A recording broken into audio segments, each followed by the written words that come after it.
Hello mga abe, welcome sa aking channel. Ako po ang inyong lingkod, Kuya JDL. Nandito pala ako sa Batters and Wilson. Pauwi na ako ng Scarborough.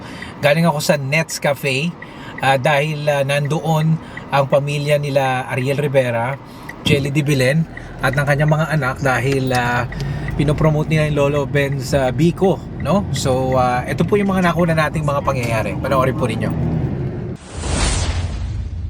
May mga produktong hindi na kailangan i-advertise.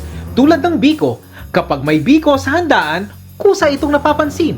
Walang sumisigaw ng limited edition o buy one take one para lapitan ito ng mga Pilipino. Ang Biko ay parang kamag-anak na hindi mo inimbitahan pero siguradong darating. Ngunit ibang klase ang nangyari dito sa Toronto. Sa isang sulok ng lungsod, sa Nets Cafe, sa Batters and Wilson, hindi lamang Biko ang inihain. Kasama sa toppings ang nostalgia, sapagkat ang nagpopromote ng Lolo Benz Biko ay hindi lang basta pamilya. Ito ang pamilya ni na Ariel Rivera at Jelly de Belen, kasama si Joaquin at Julio, ang kanilang mga anak. Here, may panganay si Joaquin. He just graduated last week. He just graduated the other day. Tapos si Julio, may bunso. Hello! Sila at talaga ang Lolo Benz Biko. Sila yung gumagawa, sila yung nagluluto, sila yung nagdadala dito kay Net. Sila lahat. Pag bumibisita kami, tsaka lang kami kasama. At gaya ng inaasahan, may mga Pilipinong pumunta para sa Biko at may mga Pilipinong nagkunwaring para sa Biko. Kabilang dito ang isang masayahing nanay na dating miyembro ng isang samahan na hindi opisyal ngunit makapangyarihan, ang mga kolehiyalang na humaling kay Ariel Rivera. Isang organisasyong walang SEC registration ngunit may permanenteng membership card sa puso. Tita, ano yung papipirmahan mo? Picture namin. Kailan yan? Kanina lang? Kanina lang. Ala ko, nung 1990s pa yan. 1990s, idol na ako. Oo. Idol ko na si Ariel. Isa kayo sa mga kolehiyalang kinalabutan? Oo, yung pa yung, yun ang bagong fan ni Ariel. Oh. Yan. Kolehi. Kala ko anak nyo lang. Anak ko, ako ko yun. Oo. Nang makita niya si Ariel, pansamantalang nawala ang Toronto. Naging 1990s uli.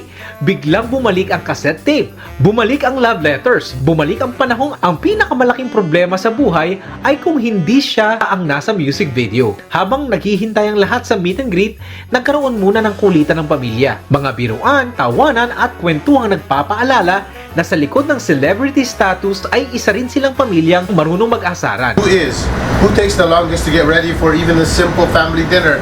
Tada! Kailangan ba? What a stupid question. Ayo, sandali lang ako, no? Woke up like this.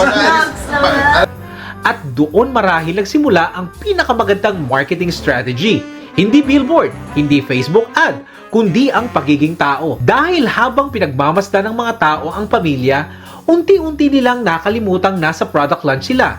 Para itong reunion ng mga kamag-anak na matagal nang hindi nagkita. At kapag masaya ang usapan, masarap ang Biko. At sa huli, may mga uwi ang dumalo ng Lolo Benz Biko. May mga umuwi na may selfie sa pamilya. At may mga umuwi na may bagong kwento sa kanilang Facebook page status.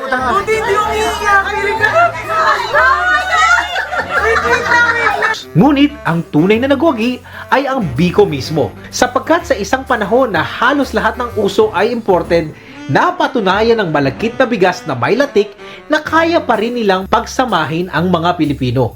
Mula Batters hanggang Bataan, mula Wilson hanggang Nueva Ecija. At kung may aral man sa araw na iyon, ito ay simple lang.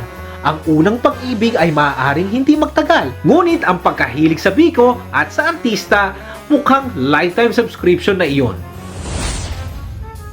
Yan po ang mga pangyayari dito sa Batters and Wilson and Toronto. At bilang pangwakas, ito po, naihabol natin ang pa-shoutout ni Jelly de Belen at Ariel Rivera sa aking may bahay na si Mrs. JDL. Maraming salamat po sa panonood. Best regards, Kuya JDL. Bye! Hi, Lindsay! Hey, Lindsay!